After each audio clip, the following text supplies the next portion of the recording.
السلام علیکم ورحمۃ اللہ وبرکاتہ۔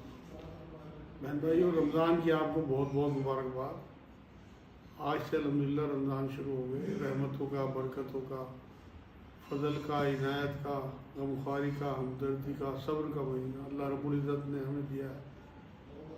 پچھلے سال بہت سارے ایسے لوگ تھے جو ہمارے ساتھ تھے، اس سال نہیں ہیں، لیکن اللہ کی بے پایا محبت، اس کی رحمت ہے کہ اس نے ہمیں ایک سال اور دیا اور ہمیں ایک مہینہ اور ہمارے لیے رحمتوں کا ہمیں دیا کہ جس سے ہم اپنے گناہ معاف کرا سکیں۔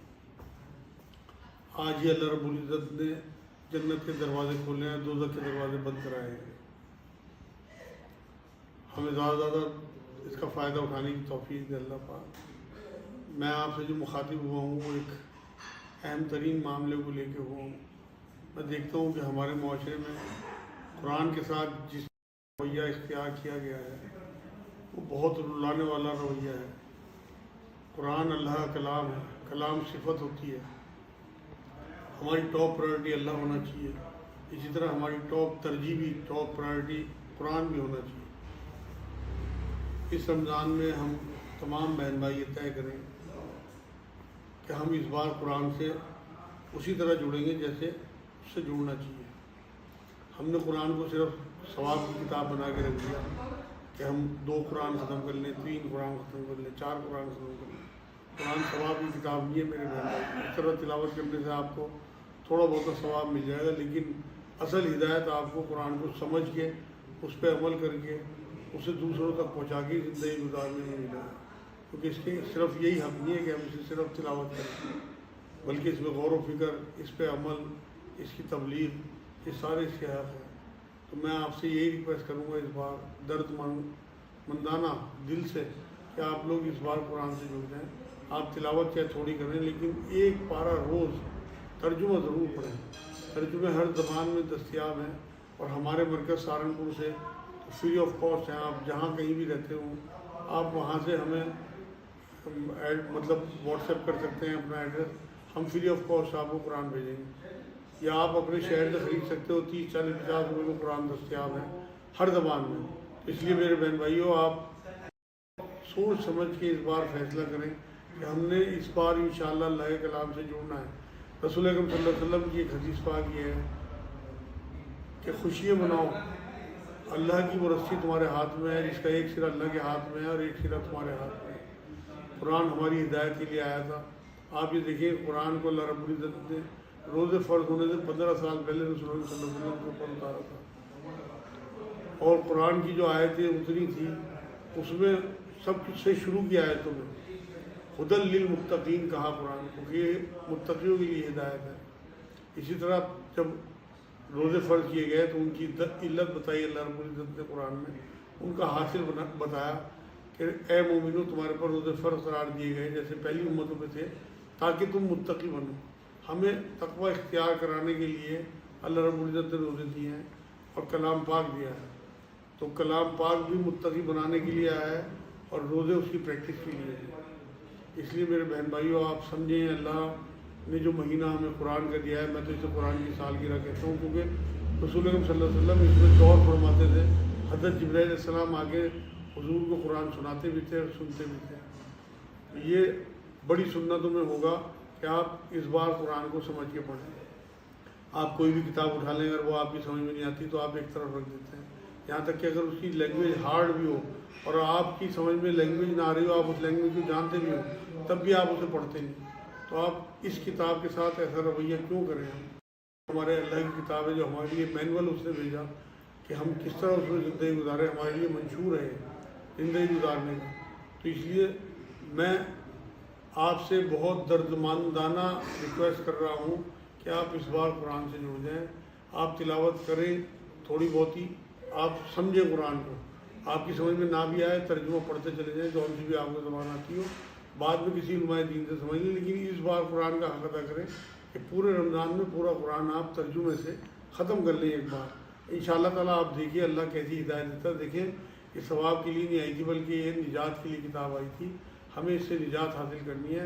رمضان کے بارے میں حضور پاک کی حدیث پاک ہے کہ رمضان کا مہینہ پائے اور وہ اتنی عبادت نہ کرے کہ اللہ اس پہ جنت واجب کر دے تو اس کی ہلاکت ہو.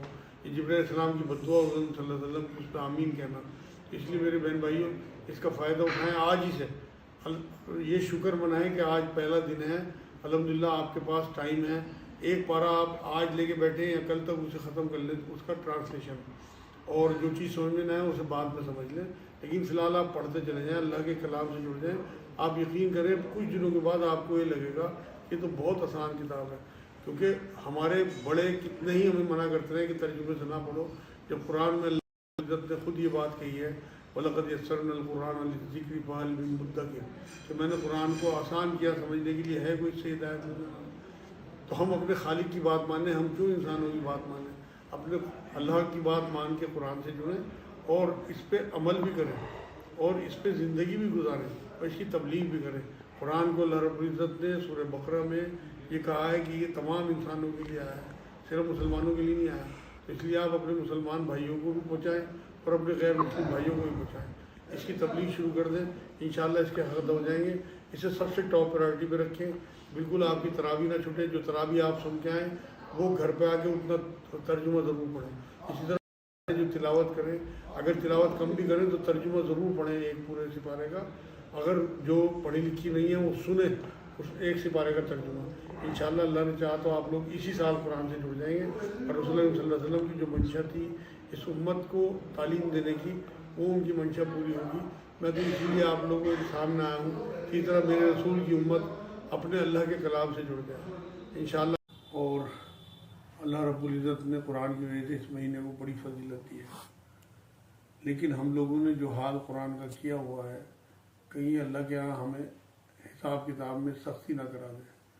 کیونکہ قرآن کی ایک آیت سورہ فرقان، یہ 25 نمبر سورت ہے قرآن میں، اس کی 30 نمبر آیت میں اللہ رب العزت نے بات فرمائی ہے کہ قیامت میں رسول اللہ صلی اللہ علیہ وسلم شکایت کریں گے کہ اے پروردگار، میری امت کے بہت سے لوگوں نے قرآن کو چھوڑے رکھا.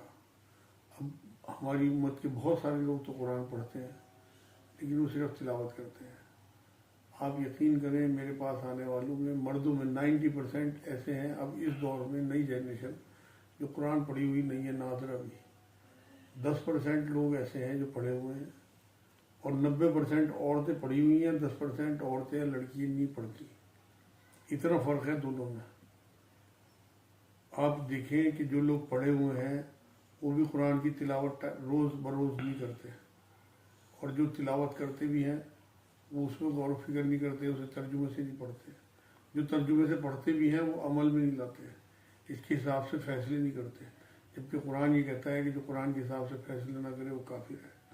ہمارے مسلمانوں سے عدالتیں بھری پڑی ہیں، قرآن ہمارے بیچ میں ہے. فرقان کہا اللہ رب العزت نے قرآن کو، حق اور باطل میں فرق کرنے والی چیز، اور ہم عدالتوں کے چکر کاٹتے رہتے ہیں. جبکہ ہمارے خالق نے ہمارے بیچ میں ایسا کلام اتار دیا کہ جو ہمارے تمام فیصلے کرا سکتا ہے. ایک حدیث بھی میں آپ کے سامنے پیش کر دوں.